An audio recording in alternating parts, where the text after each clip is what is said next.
Hello friends, welcome to my YouTube class, and today we are going to start the next chapter, that is plant growth and development. And in today's video we'll go through three topics, that is growth, differentiation and development in the plants. The first is growth. So what is growth? Growth can be defined as a dynamic, irreversible, permanent increase size of an organ, its parts, or even an individual cell. Means क्या है ये? Irreversible permanent increase है किसमें? Size of organ में, उसके parts में या cell में.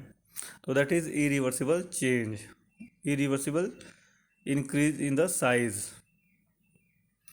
Plant growth is generally indeterminate, that means plant retain the capacity for unlimited growth throughout their life. तो हम लोग प्लांट ग्रोथ को डिटरमाइन नहीं कर सकते हैं, वो इनडिटर्मिनेट है क्योंकि वो through out the life grow करता रहता है.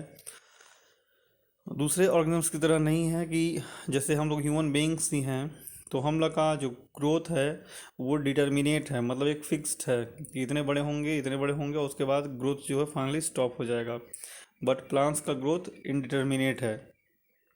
In plants the growth is generally confined only to meristematic tissue present at the definite locations in the plant body. जो प्लांट का ग्रोथ है वो जनरली जो मेरिस्टेमेटिक टिश्यूज़ हैं जो स्पेसिफिक लोकेशंस पे होते हैं, generally tips of the root और टिप्स ऑफ द रूट्स पे होते हैं या बर्ड्स के पास होते हैं, तो वहीं पे ग्रोथ होता है और बाकी जगह उतना जल्दी ग्रोथ नहीं होता है. The form of growth in which newly produced cells are always added to the body of the plant by the activity of meristem is called open form of the growth. तो ऐसे growth को हम लोग बोलते हैं open form of the growth. Apical, lateral and intercalary are the special regions where growth is localized in the plant. तो plant में वो स्पेशल जगह कौन कौन सा है जहाँ पे ग्रोथ लोकलाइज्ड हैं? तो this three locals are apical meristem और इंटर मेरिस्टेम और लेटरल मेरिस्टेम.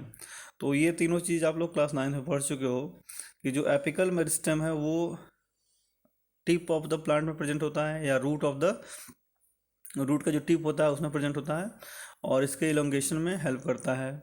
इंटरकलरी मेरिस्टेम जो है that helps in increases the internodal length, जो इंटरनोडल लेंथ है उसको इंक्रीज करता है.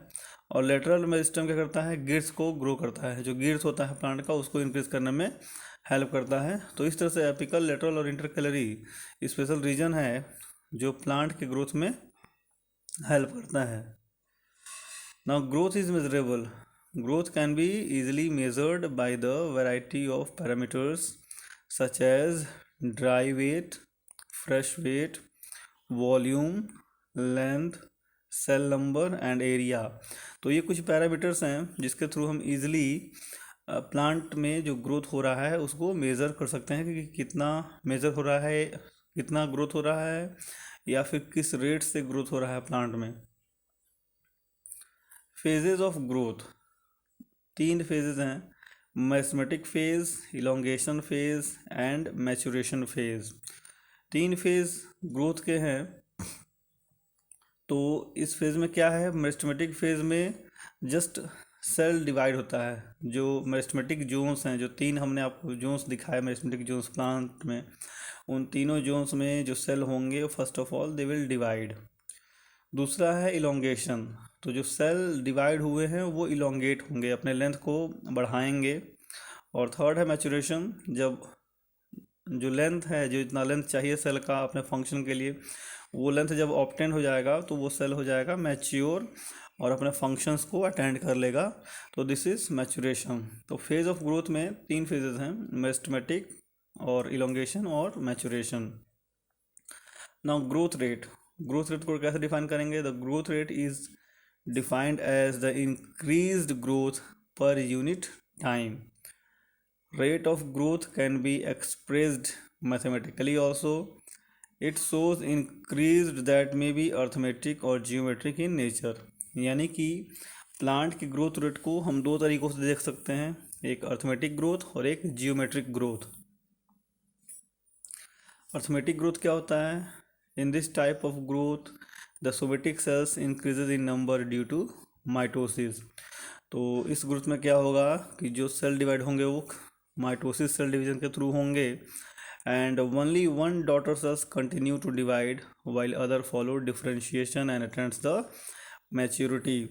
तो मतलब क्या होगा, इसको इस डायग्राम से समझते हैं कि जैसे सोमेटिक सेल हैं और वो डिवाइड करके दो डॉटर सेल्स बने, तो दो डॉटर सेल्स से हम शुरू करते हैं। इसमें से दो डॉटर सेल्स में से एक सेल डिफरेंशिएट हो जाएगा और वो मैच्योर हो जाएगा, बल्कि दूसरा जो रहेगा वो फिर से डिवाइड करेगा। फिर इसमें से दो मैच्योर हो जाएंगे और एक ही डिवाइड करेगा। तो कहने का मतलब ये है कि जब भी दो डॉटर सेल्स बन रहे हैं, उस दो डॉटर सेल्स में से एक डॉटर सेल्स मैच्योर हो जाएगा, डिफरेंशिएट हो जाएगा, और केवल दूसरे वाले सेल के पास ही कैपेसिटी होगी कि वो डिवाइड करके नेक्स्ट दो और डॉटर सेल्स बना सकें। तो ऐसे ग्रोथ को हम लोग बोलते हैं अर्थमेटिक ग्रोथ। अब इस अर्थमेटिक ग्रोथ को हम लोग मैथमेटिकली भी एक्सप्रेस कर सकते हैं। हम लिख सकते हैं L T is equal to L0 plus R T, जहाँ पे एल टी क्या है, लेंथ ऑफ गिवन प्लांट या ऑर्गन कह लीजिए, that is length at the time T, और L0 क्या है, लेंथ एट टाइम 0, और R क्या है, ग्रोथ रेट है या इलोंगेशन पर यूनिट टाइम है। तो इस तरह से हम इसको एक्सप्रेस कर सकते हैं मैथमेटिकली भी। ना अर्थमेटिक ग्रोथ को अगर ग्राफ पे देखेंगे तो वो हमको कौन सा ग्राफ मिलेगा, that is linear graph, linear curve मिलेगा। तो for arithmetic growth linear curve is obtained on plotting the length of organ against the time और लेंथ ऑफ प्लांट को जब हम ग्राफ पे ले आएंगे तो हमको लीनियर कर्व मिलेगा eight the time of arithmetic growth. Arithmetic growth में आपको हमने बता दिया कि सोमेटिक सेल्स माइटोसिस से डिवाइड करते हैं और सिर्फ एक सेल ही डिवाइड करता है, दूसरा सेल मैच्योर हो जाता है और डिफरेंशिएट होता है। तो ऐसा ही फिगर बनेगा। नाउ जियोमेट्रिक ग्रोथ, दूसरा ग्रोथ जियोमेट्रिक ग्रोथ है। तो जियोमेट्रिक ग्रोथ में क्या होता है, most of the system the initial growth is slow and is called as lag phase.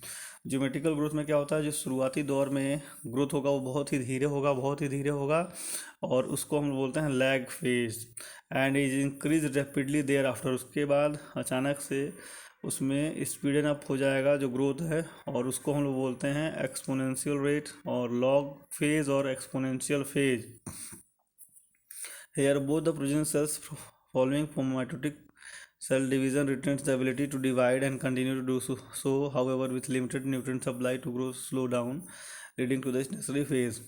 और अब ज्योमेट्रिक फेज में क्या है, ज्योमेट्रिक फेज में ये है कि जब माइटोटिक डिवीजन से सेल डिवाइड करेगा तो जो दोनों डॉटर सेल्स बनेंगे उन दोनों डॉटर सेल्स में एबिलिटी होगी डिवीज़न की। जैसा कि अभी अर्थमेटिक ग्रोथ में हमने कहा कि अर्थमेटिक ग्रोथ में अगर दो डॉटर सेल्स बन रहे हैं तो एक ही सेल में डिवीज़न की कैपेसिटी होती है, दूसरा जो है मैच्योर हो जाता है। लेकिन ज्योमेट्रिक ग्रोथ में क्या होगा कि अगर दो डॉटर सेल्स बन रहे हैं तो दोनों डॉटर सेल्स में एबिलिटी होगी डिवाइड करने की, और इसके बाद ये धीरे धीरे न्यूट्रिएंट्स की सप्लाई कम होती जाती है, जिससे कि ग्रोथ रेट फिर कम होने लगता है, और इसको हम लोग बोलते हैं स्टेशनरी फेज। तो ये है आपका ज्योमेट्रिक ग्रोथ। इसमें दो डॉटर सेल्स हैं, दोनों डॉटर सेल्स के पास कैपेसिटी है डिवीज़न की, तो दोनों डिवाइड करेंगे तो उससे चार बनेंगे, फिर चारों के पास कैपेसिटी है डिवाइड करने की, तो वो चारों डिवाइड करेंगे तो आठ बनेंगे। तो that's how this is called as geometric growth. जबकि अर्थमेटिक ग्रोथ में अभी हमने बताया कि एक डॉटर सेल जो होगा वो मैच्योर हो जाएगा, केवल एक ही के पास कैपेसिटी होती है डिवाइड करने की। नाउ मैथमेटिकली हम देख सकते हैं ज्योमेट्रिक ग्रोथ को W1 is equal to W0 e to the power RT, जहाँ पे W1 है फाइनल साइज, वेट हो या हाइट हो या नंबर हो, W0 है initial size at the beginning of the period, R है ग्रोथ रेट, T है time of growth and E है बेस ऑफ नेचुरल लॉग। तो this is geometric growth. Now geometric growth को अगर ग्राफिकली हम लेंगे तो this is called as sigmoid curve. Sigmoid curve में क्या होता है, पहले लैग फेस होता है, फिर एक्सपोनेंशियल फेस होता है, फिर स्टेशनरी फेस होता है। तो जैसा अभी हमने आपको बताया कि ज्योमेट्रिक ग्रोथ में इनिशियल फेजेस में जो ग्रोथ होता है बहुत ही स्लो होता है, बहुत ही स्लो होता है, जो सेल डिवीजन होता है बहुत स्लो होता है, इसलिए जो है उसको लैग फेज बोलेंगे। और उसके बाद ग्रोथ रेट काफ़ी इंक्रीज हो जाता है, इन्हेंस हो जाता है, उसको एक्सपोनेंशियल फेज बोलते हैं। और लास्ट में due to low nutrient supply फिर से सेल डिवीजन स्लो हो जाता है और that gets stationary phase of the geometric growth. तो this graph represents geometric growth in the plants. और ये डायग्राम आपको समझ में आ ही गया है। Now quantitative comparison of the growth rate. Absolute growth rate होता है और एक रिलेटिव ग्रोथ रेट होता है। तो एब्सोल्यूट ग्रोथ रेट क्या होता है? It is known to be measurement and comparison of total growth per unit time. Total growth per unit time कितना हुआ है उसको बोलते हैं एब्सोल्यूट ग्रोथ रेट। और रिलेटिव ग्रोथ रेट क्या होता है? It is the growth of given system per unit time express on a common basis. Example per unit initial parameter. एक पर्टिकुलर पार्ट या पर्टिकुलर ऑर्गन को जब हम करेंगे कंपैरिजन तो that is relative growth rate, और पूरे सिस्टम को करेंगे that is absolute growth rate. Now conditions और फैक्टर फॉर द ग्रोथ। तो कौन कौन सा कंडीशन है जिस पर कि ग्रोथ डिपेंड करता है? तो that is water, oxygen, nutrients, light and temperature. तो all these factors favour the growth, और इन फैक्टर्स की जब कमी होगी तो ग्रोथ में भी कमी आएगी। तो this how this factors are responsible for growth in the plants. Now differentiation क्या है? During growth meristematic cells divide by mitotic division to form daughter cells. The cells from the root or from the shoot apical meristem tends to differentiate and then mature to perform a specific function. This act of differentiation of cell which leading to the maturation of cell with proper function is called differentiation. तो कोई भी cell अगर divide कर रहा है और daughter cells बन रहे हैं प्लांट में, तो वो डॉटर सेल्स क्या करते हैं? मैच्योर होते हैं। मैच्योर होने के बाद वो एक अपना परमानेंट फंक्शन ऑप्ट करते हैं, उनको परमानेंट फंक्शन मिल जाता है या स्पेसिफिक फंक्शन मिल जाता है, और उसी फंक्शन को वो थ्रू आउट द लाइफ करते रहते हैं। तो इस एक्ट को, ये पूरे एक्ट को बोलते हैं हम लोग डिफरेंशिएशन। तो क्या कहेंगे? That is the act of differentiation of cell which leading to the maturation of cell with proper function is called as differentiation. Now de-differentiation. The living differentiated cells also show another interesting phenomena during which they retain the capacity to divide mitotically. Under certain condition, the redifferentiated cells can act as meristem. Example formation of intervascular cambium and core cambium from fully differentiated parenchyma cell. तो यहाँ से समझिए कि जो differentiated cell है, यहाँ differentiation जिसमें हो गया है that is called as differentiated cell. तो जो डिफरेंशिएटेड सेल हैं वो एक इंटरेस्टिंग फिनोमिना शो करते हैं कि कभी कभी अचानक से ज़रूरत पड़ने पर उनके अंदर कैपेसिटी टू डिवाइड फिर से आ जाता है और वो डिवाइड कर सकते हैं। तो यहाँ एग्जांपल क्या दिया है कि जो इंटरफेस्कुलर कैम्बियम है या कोर कैम्बियम है, जो कि पेरेन्काइमा सेल, जो कि डिफरेंशिएटेड वेल डिफरेंशिएटेड सेल है, उसमें फिर से आ जाएगा माइटोटिक डिवीज़न का पावर और फिर से डिवाइड करेंगे, डिवाइड करके वो इंटरफेस्कुलर कैम्बियम बनाएंगे और कोर कैम्बियम बनाएंगे। तो इस तरह का इंटरेस्टिंग जो फिनोमिना है, ये जो एक्ट है कि एक बार मैच्योर हो गए हैं लेकिन मैच्योर होने के बाद भी ज़रूरत पड़ने पर दोबारा वो मैच्योरिटी ख़त्म करके अपने अंदर डिवीज़न वाला पावर ले आकर के फिर से डिवाइड करना और दोबारा मैच्योर होना, that is called as dedifferentiation. Redifferentiation क्या है? The product of dedifferentiated cell और tissue and lose the capacity to divide but mature to perform specific function is known as redifferentiation. तो जो cell बने हैं dedifferentiation से they are called as dedifferentiated cells. Example secondary cortex and the core. Now development क्या है? It is the process that include a series of change that an organism goes during its life cycle, that is from germination till sense. It is controlled by some internal factors such as hormones and some external factors such as light, temperature and water. तो ये हुआ development. Now, plasticity. Plasticity refers to the phenomena in which plants follow different pathway in response to the environment or or यहाँ of लिख दिया है or of phases of life forming different kind of structure. तो plasticity एक phenomena है जो कुछ plants show करते हैं। किस लिए शो करते हैं? डिफरेंट कंडीशन ऑफ इन्वायरमेंट को रिस्पॉन्स करने के लिए या अपने ही लाइफ साइकिल के अलग अलग फेजेस को बिताने के लिए। इसका सीधा एग्जांपल हम ले सकते हैं, जैसे कि जैसे कि फ्रॉग के लाइफ साइकिल में अलग अलग फेजेस आते हैं और वो अलग अलग फेजेस बिल्कुल एक दूसरे से अलग अलग होते हैं। या फिर कह सकते हैं जैसे मेटामॉर्फोसिस होता है एनिमल्स में कि अलग अलग स्टेज होते हैं और बिल्कुल एक दूसरे से अलग अलग होते हैं हर स्टेज। वैसे ही प्लास्टिसिटी में भी अलग अलग स्टेज होगा। तो क्या होगा? एग्जाम्पल होगा कि कुछ प्लांट्स जो हैं वो हेट्रोफिली शो करते हैं। हेट्रोफिली क्या होता है? हेट्रोफिली मीन्स एक ही प्लांट में अलग अलग स्टेज ऑफ लाइफ में अलग अलग टाइप के लीव्स दिखाई देंगे। और यहाँ पे बेस्ट एग्जांपल आप ले सकते हो, वैसे कॉटन दिया है बट बेस्ट एग्जांपल आप कोरिएंडर लीफ ले सकते हो। कोरिएंडर लीफ में क्या होता है? जब वो जर्मिनेट करता है तो उसकी लीफ का स्टाइल अलग होता है। जब थोड़ा सा और बड़ा होता है तो उसका लीफ का स्टाइल अलग होता है। और जो फाइनली हमको कोरिएंडर लीव्स मिलता है जिसको हम लोग यूज़ करते हैं वो लीफ का स्ट्रक्चर कुछ और होता है।